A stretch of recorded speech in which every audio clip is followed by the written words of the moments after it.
Bureau of Customs naman tiniyak na hahabulin ang 80 luxury cars ni Diskaya. Ito naman si Commissioner Nepomuceno giniit na hindi nakapokus sa ari-arian ng pamilya Diskaya lamang. Si Secretary of Justice Remulla naman pipirmahan ang Immigration Lookout Bulletin Order kontra ng mga sangkot sa issue ng flood control projects. Ang mga balitang yan ay tinutukan ni Bombo Grant Hilario.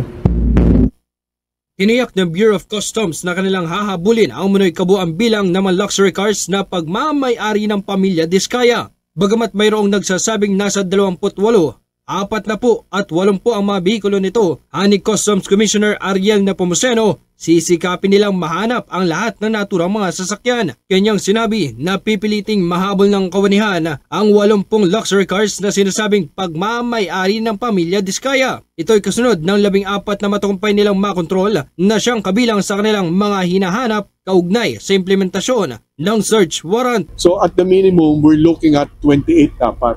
Nagkataon lang na nauna yung 12 kasi yan yung in-apply natin kagad dahil kapag binuo pa namin yung 40, magtatagal lalo.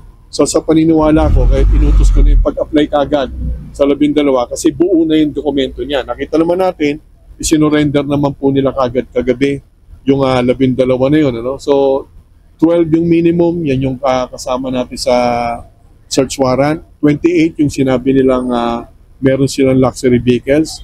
40 yung sinabi nila sa social post nila. At 80 naman yung kay Senator Jinggoy. Pipilitin nating mabuo yan. Samantala, iginita man ng kawanihan na ang paghahabol sa ari-arian ng mga nasasangkot sa issue ng flood control projects ay hindi lamang nakapokus sa pamilya Diskaya. Nilinaw ni Bureau of Customs Commissioner Ariel Nepomuceno na nagkataon lamang ito sapagkat unang naaprobahan ang search warrant kontra sa naturang pamilya. Hindi naman tayo nagpa-particular lang o hindi natin tinutumbok lang ang Diskaya family, no? Nagkataon yan lang ang nauna natin na pa-approve na search warrant. At hindi lang din ang mga sasakyan ng ating binabantayan, marami pang posible sa point of view ng BOC kung ano yung mga may halaga na ipinapasok dito sa bansa. Ang gusto natin, yan ay nagbayad ng tamang buwis, duties and taxes at tama ang mga kanilang dokumento at walang nilabag na probisyon ng ating anti-agricultural smuggling, smuggling law, no? Yung CMTA.